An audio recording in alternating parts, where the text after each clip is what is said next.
Hey guys, let's jump right back into our last call to action section.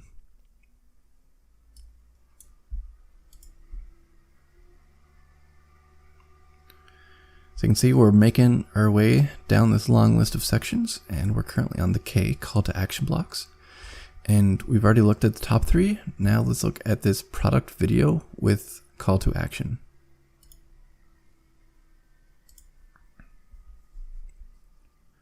So first thing we can see again is it's asking us to select a product before it will display the section for us. So let's go ahead and pick our famous thermos product here. And you can see right away this section looks a little bit different. And the biggest thing is we replaced the carousel here that was here for the last two sections, and we replaced it with this video. So this is actually a YouTube video. You can see here that we link to the YouTube video right here, but let's start top to bottom again. So we have background color for the section, header color for the section, sale price, body text, or sorry, regular price, body text, and you actually have to unhide the body, I believe, with this section. Let me scroll down here. So by default with this section, we hide the description. That's why we're not seeing it here. So if we just toggle that on here, we can see our product description text is now here. And now if we go back up, and the body text color is related to that description text here. Order processing time text, which is this, and order processing time color, which is here. So let's just quickly save it to see the processing time. You can see again, March 22nd by 5 p.m.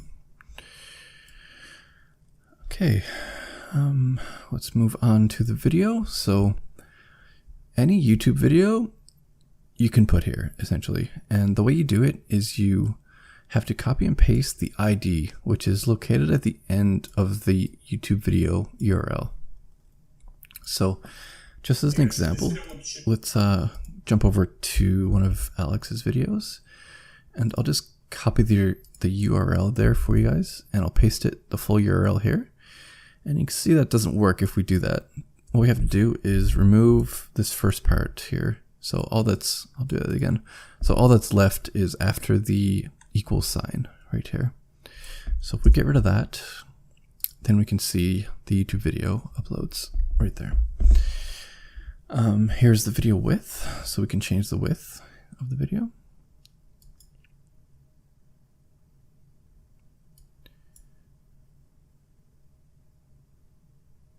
You can see that update there.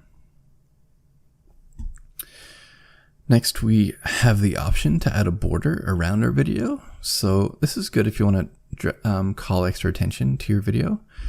So you can just click yes here, and then you can see that we have a color picker for the border, as well as different styles for the border.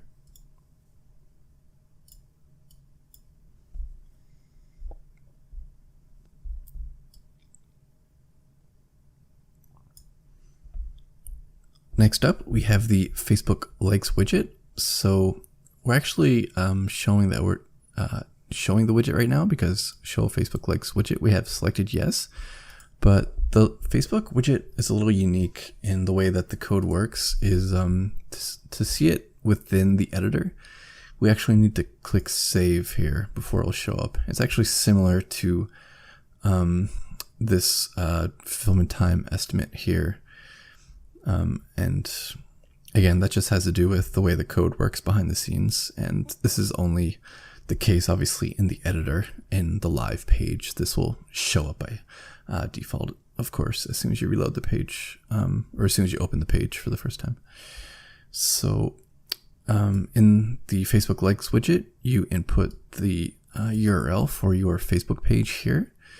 And then basically it's going to update with how many likes your particular page has, and also give your customers a chance to share your Facebook page on their personal account if they wish. Next, we have some product title settings. So note that we don't have a text input for this title. This is the product title that is pulled from our product selection. So recall that this was our product, and as you can see, this is the title for that product, which is defined within the Shopify dashboard. And then we're just pulling that title here automatically. We can, however, change the font size for the title and the letter spacing as well. We can also show or hide the Luke's reviews here, and also change the color if we wish. We can also show or hide the status label here. So in stock now, as you can see here, this is the status label. And we also have a bunch of different light options, and we can also easily change the color as well as the text of our status label here. So you can get super creative with these guys. Next, we have the call to action button options. So you can see by default it's the add to cart button, which you can see here. And similar to all the other sections in this group, you can also change it to a go to bundle section button, which will scroll the user down to the section area, or to the bundle section area at the bottom of the page. You can also obviously change the text and the color of the button here.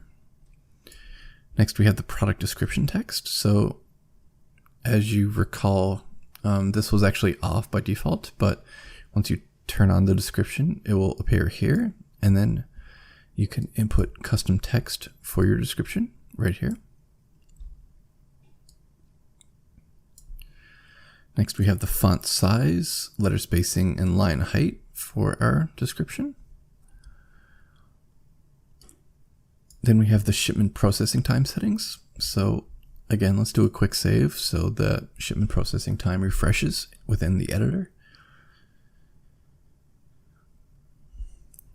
And we can see now that it is a 2-day processing time. So if the customer orders now, the shipment will be shipped out within 2 days, which lands on March 22nd. And note, you can also set the shipment cutoff time. So if the order is placed beyond 5 p.m., it'll get pushed to the next day plus 2 days for the processing time. And then you can also choose if your fulfillment agent or 3PL ships on the weekends here. So this will also affect, obviously, the shipment date.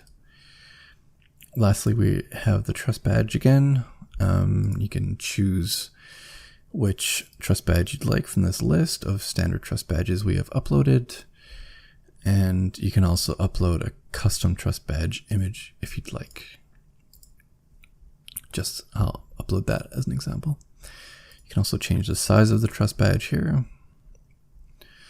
as well as the opacity. And lastly, we have the top and bottom padding. And the animations at the end. So I went a little bit fast through the last part there, but I'm sure you guys have already seen this stuff before, because it is the exact same as we offer in the other carousel sections we just went over. So that's it for this video section. It's another really cool section to try out, especially if you have higher ticket offers. I would definitely consider testing this. So instead of doing a typical carousel, if you have maybe a higher ticket offer, you could try doing like a video sales letter here instead. So above the fold, as you'll see on mobile, you'll land. So obviously you'll hide this section, or this section won't be on your landing page, and customers will land here. And then the first thing they'll see is your video. So it's a good spot to include a video sales letter, or perhaps even like a product demonstration video as well. So something for you guys to test out. And I hope you guys really liked these call to action sections that we went over the last few videos. The team spent a lot of time putting these together, and they're meant to offer like sort of maximum versatility in terms of the layout and in terms of like trust badges and reviews and different things that you can offer. So I hope you guys have fun playing with these, testing different ones out, maybe split testing headlines and different aspects of it with the use of different custom landing pages, because these will definitely have a big effect on your page, especially if, like you said, they're the first thing on the page and above the fold when the customer lands. So thanks again for watching, and I'll see you in the next video.